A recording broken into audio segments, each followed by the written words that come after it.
Ladies, have you ever been to a fancy dinner and felt completely out of place? Like you're surrounded by a million forks and have no idea which one to use? Or maybe you accidentally bumped elbows with someone at a networking event, wishing the earth would swallow you whole? We've all been there, but fear not, because today's all about turning those etiquette stumbles into graceful strides. So, hit that subscribe button, give this video a thumbs up, and let's dive into the wonderful world of manners. The phone phantom. Let's face it, our phones are practically extensions of ourselves these days. But trust me, a dinner table is not the place for a social media scrolling marathon. Think about it. You're having a fantastic conversation about your latest project, and suddenly your friend's phone lights up, shattering the focus entirely. Not a good look, right? Here's the key. Silence your phone and tuck it away before you sit down. If you're expecting an important call, let your host know beforehand. This shows respect for their time and keeps the focus on enjoying good company and conversation. The overly enthusiastic greeter. We all love a warm hug, but there's a time and place for everything, and a business setting calls for a more professional approach. A firm handshake with good eye contact is the golden standard. For social gatherings with new people, a warm smile and a friendly hello are perfectly acceptable. Now, this doesn't mean you have to turn into a robot. If you know someone well and they're a hugger, go for it. Just read the room and adjust your greeting accordingly. Remember, first impressions matter, and projecting confidence and warmth is always a good thing.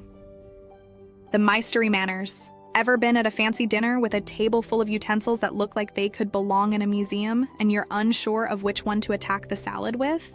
Don't worry, it happens to the best of us. Here's a simple trick. Utensils are generally used in the order they're placed, starting from the outside and working your way in. So that fancy-looking fork on the far left is probably for your appetizer, and the one closest to your plate will tackle your main course. When in doubt, just observe your host and fellow diners. Need a bathroom break? Simply excuse yourself politely, mentioning you'll be back shortly. There's no need to announce exactly where you're headed. Taming the public speaker. We've all been there, gossiping with a friend in a public place, only to realize everyone around us can probably hear every juicy detail. Here's the rule. If you wouldn't want the whole world to know, keep your voice down. This applies to restaurants, cafes, public transportation, basically anywhere outside the privacy of your own home. Need to vent about your boss or your latest dating disaster? Save it for a phone call with a trusted friend or a close confidant. The gift-giving gaffe. Giving gifts is a lovely way to show someone you care, but there are a few things to keep in mind. Always consider the occasion and the recipient's taste. A racy lingerie set for your grandma's birthday? Probably not the best idea. And unless you know them very well, avoid overly personal gifts. A handwritten thank you note is always a classy touch, whether you're the giver or the receiver. It shows you took the time and effort to appreciate the gesture. The one-upper. We've all encountered them. The social one-upper. You share your exciting news about a promotion, and suddenly they're launching into a story about their corner office and six-figure salary. But here's the key, ladies. Be a good listener and celebrate other people's successes. A genuine compliment goes a lot further than trying to outdo someone. Remember, it's about building positive relationships, not a competition. The thank you thief. Ever been in a group situation where someone grabs the bill before you can even offer to contribute? While chivalry isn't dead, ladies, it's important to be prepared to offer to split the check, especially on casual outings with friends or colleagues. If you're the host, you can politely decline offers to split the bill, but always appreciate the gesture. The RSVP rebel.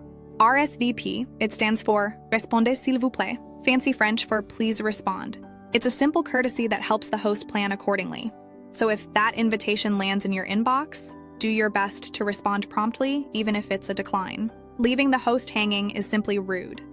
A quick text or email takes seconds and shows you respect their time and effort. The attire amnesia. We all love a good outfit repeat, but there's a time and place. Always dress appropriately for the occasion. A casual brunch outfit won't fly at a black tie event, and vice versa. If you're unsure about the dress code, it's never wrong to ask the host directly. The public property plunderer.